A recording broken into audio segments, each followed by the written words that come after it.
I grew up hunting in Woodville for probably 17, 18 years. Then I moved to Crosby, Mississippi by Gloucester. Hunted there for several years with my brother-in-laws. And currently for the last six years, I've hunted at my house in Livingston Parish. And I also hunt on some family land in Independence. Every year before hunting season, I go through my gear just to make sure that I might need something, replace something. I might have forgot to put something back in there. So we just go over it, double check everything. And I figured y'all might want to tag along. There might be something in my pack that you're like, man, I need to do that, or something on my gun. You might think this video is dumb, but hopefully somebody out there will gather some kind of knowledge or get some kind of information that they need out of this. I start with my pack. My pack is a 3-day assault military pack. I think it's in Desert Storm. I don't know the camo. I was never in the military. But it's that Desert Storm looking camouflage. I kind of spray painted a little bit just to kind of break up. It was so light. In here I have an orange vest, military poncho,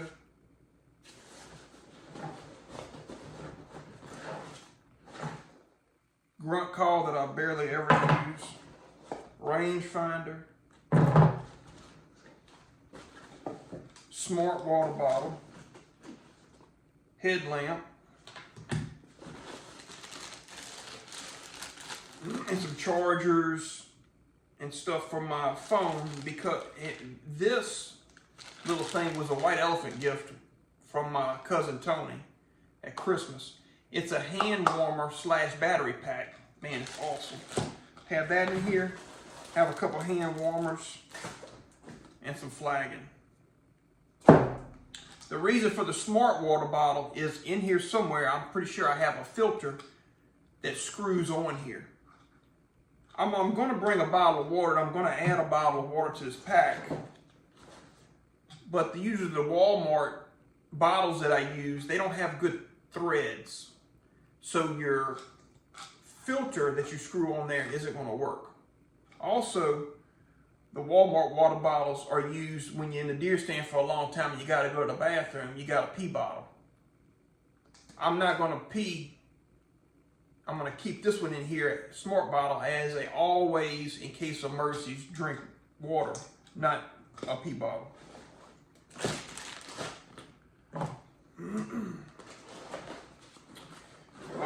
Other compartment. I've got, when you open that flap, I don't know if you can see it or not, but I've got a little red cross painted on here, letting people know that's the medical pouch. I've got some wipes, cat tourniquet, some gauze, pair of gloves, Ziploc bag and some duct tape.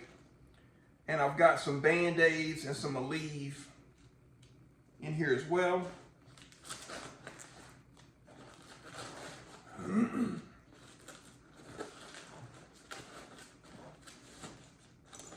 Next compartment is, here's the Sawyer water filter. I've got an extra bag, water bottle bag. Thermocell, you have to have it in Louisiana. A pull rope to pull my either rifle. I usually hunt out lock-ons, but I've got lock-ons. I've got a Summit Climber. I think it's a Cobra model.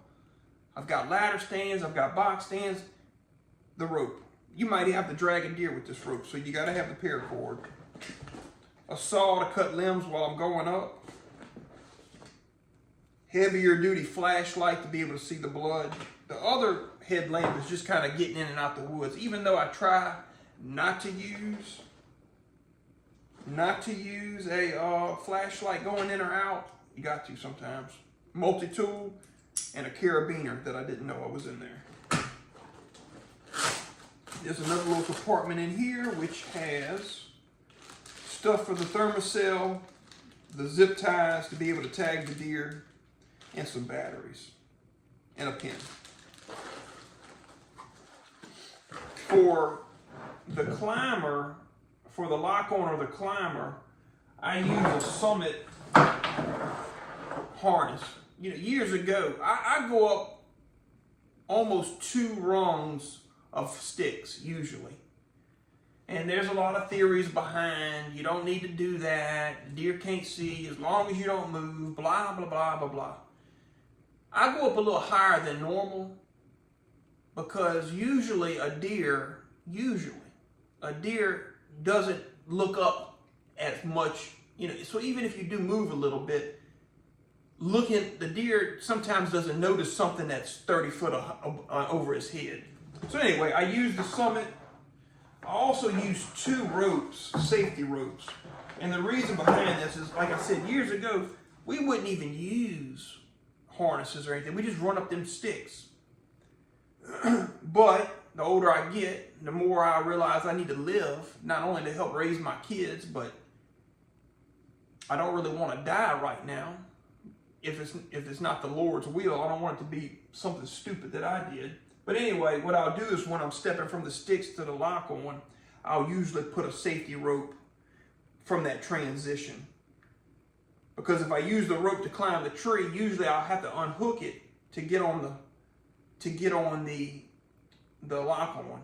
And this way I have a safety rope that I can always be tied and tethered. So that's that. The weapons of choice is I have a PSE. I believe it's a DNA special purpose. At the time, many years ago at the time, this was shooting fast. Like it was a fast bow. It was something like in the upper 3s, maybe the low 4. I don't remember, but it was, at the time, it was one of the fastest. The arrows I'm shooting are the Gold Tip 400 grain, and I use the Rage broadheads. Never had a problem with them. I don't get sucked into trying new stuff. That stuff works. I use it, and I use 4 different pins. Usually I stick to the 20, 30, and 40. But most of my shots, I set my deer stands up where most of my shots are 20 yards. Maybe one day when I go and I can hit 40, I can shoot a kill size diameter at 40. And I've killed a deer perfect shot placement at 40 yards. But if I ain't got to, why? So that's bow, that's what I'm using this evening. Primitive weapon is going to be just the handy rifle in 45-70. I cut this one down and got it threaded. It's got a Redfield 3-9 on it. I shoot the subsonic, I think it's like 405 grain or something, because what I'll do, I put the can on it and I hunt with the suppressor. I use these shell holders on the back, but sometimes the elastic will start stretching out, and you can see I put my own camouflage. I don't know how good this picks up, but I put my own camouflage spray paint on the stock. But once the elastic from the shell holder starts wearing out and the bullets want to fall out, I saw that somebody used pantyhose to cover it. So now I've got pantyhose covering it because I don't like to carry a bunch of crap in my pockets. So that's my primitive weapon. Killed a lot of deer with that thing. And my newest rifle is a Savage 110 Ultralight. It's got the carbon fiber barrel. It's threaded. It's left-hand model. And it's in 30-06. I shoot the Barnes 168 grain in this. It's got a Leupold 3-15. I think it's like the 5 HD or something like that it's called. It's where you can put the suppressor on, you shoot it, you chrono it, and it's got that, I think it's called a CDL, where you can send in the dial and have it custom, the dial custom made for the rifle and how it shoots. So you should be able to, if you wanted to hit something at 300 yards, just dial it. I haven't got into that yet. I have the dial, 30-06, 168 Barnes TTSX. It's shooting it, the bullet's shooting at 28, 52 feet per second, 43 feet above sea level. And yeah, quarter MOA. So anyway, this is what I'm shooting. I haven't killed a deer with this one yet. And I put the paint job on this one too. And I also, this suppressor is a Silencer hybrid, 46, I believe. So this thing can go on just about every gun that I have. And that's that. So I appreciate y'all. I hope somebody can take something away from this video. And talk to y'all later.